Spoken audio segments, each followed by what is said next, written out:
Visas elektriskās preces, viss bija vienāds, sākot no kaut kāda sulaspiedes, kafijas dzirnaviņām, gludekļa līdz mašīnai. Ir tas viens vaibiņš.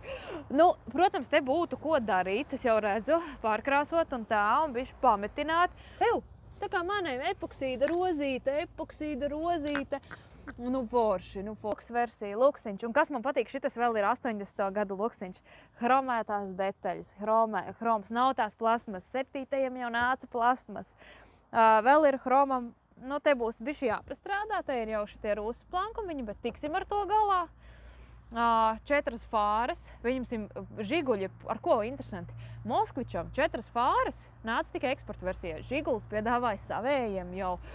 Un pavarotņiki citādāki jau ir nekā trešajam. Nu, baigā. Un vecie numuri. Tas vien ir plus.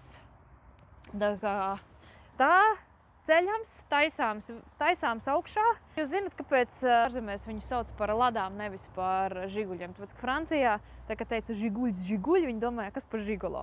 Tā kā interesants lietas par interesantiem auto Motorfai. Kur meklēt braucamo? Motorfai LV. Labākā likme piķim. Tepat Motorfai LV. Apkopo datus no oficiāliem autotirgotājiem Latvijā.